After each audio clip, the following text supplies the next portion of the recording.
যে জাতি নারীদের সম্মান দিতে জানে না তারা কখনো উন্নত হতে পারে না। এটি স্বামী বিবেকানন্দর একটি বিখ্যাত উক্তি, যা একটি জাতির সার্বিক উন্নয়নে নারীর সম্মান ও মর্যাদার গুরুত্বের কথা শেখায়। এই উক্তিটি বোঝায় যে সমাজে নারীদের প্রতি অসম্মান ও অবজ্ঞা থাকলেই সেই জাতির পক্ষে উন্নতি লাভ করা কখনোই সম্ভব না। স্বামীজি তার অসীম জ্ঞান ও বাস্তবতার আলোকে হয়তো ভবিষ্যতের চিত্রটা কিছুটা উপলব্ধি করতে পেরেছিলেন।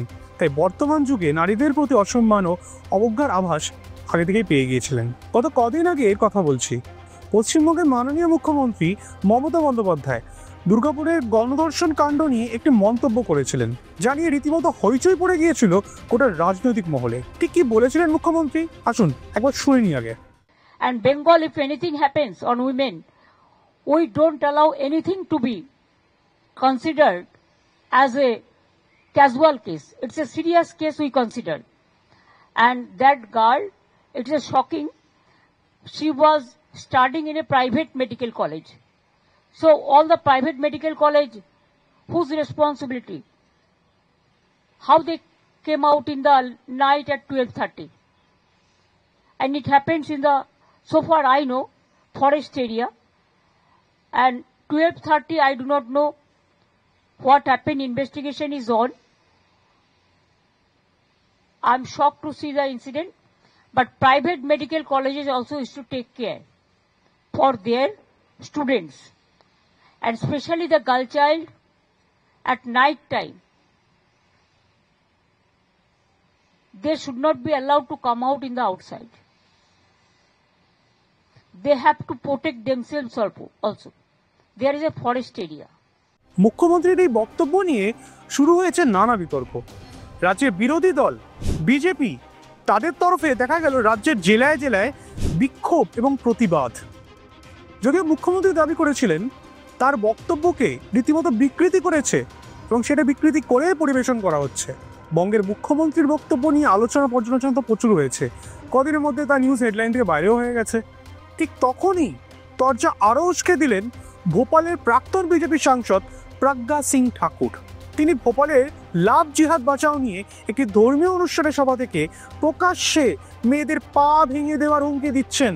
দেশের সকল মা বাবার প্রতি আবেদন জানিয়েছেন তিনি, আপনাদের মেয়েরা যদি কোনো অহিন্দুকে তাদেরকে পছন্দ করে তাহলে তাদের মেরে পা ভেঙে দিন। আপনার মেয়েরা যদি আপনাদের ইচ্ছার বিরুদ্ধে কোনো কাজ করে তাহলে তাদের শাস্তি দিন, শারীরিক শাস্তি দিন। একজন প্রাক্তন সাংসদই কথা বলছেন।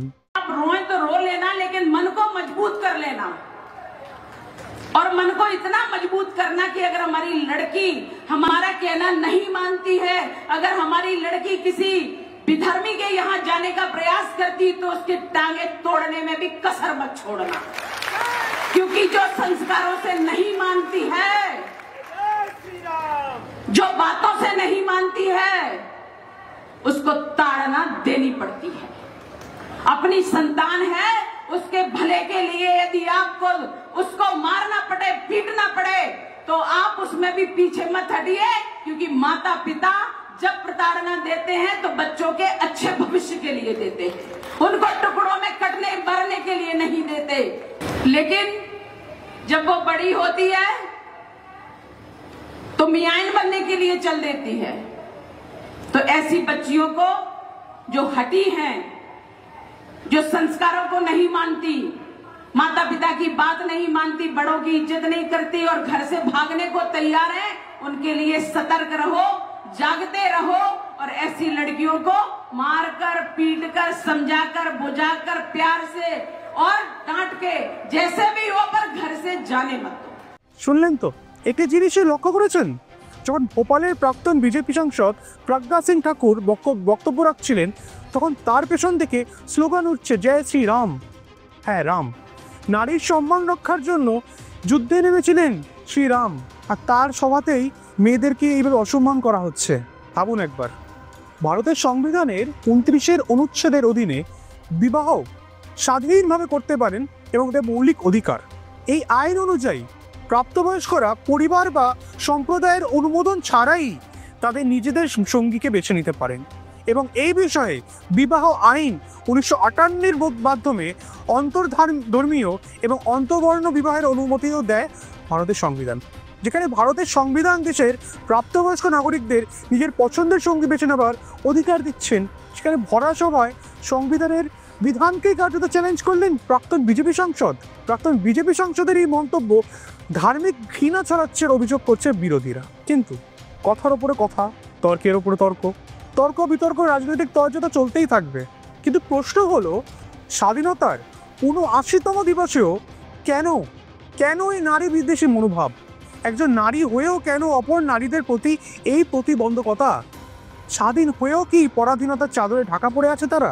দেশের ব্যাকবোন বলা হয় নারী সমাজকে। দেশের শিক্ষিত ও সুস্থ মানুষের কাছে আমাদের এটা প্রশ্ন রইল, কতদিন তাদের প্রতি নারী বিদ্বেষী মনোভাব চলবে? আর বিস্তারিত খবরের জন্য নজর রাখুন আর প্লাস নিউজের পর্দায়।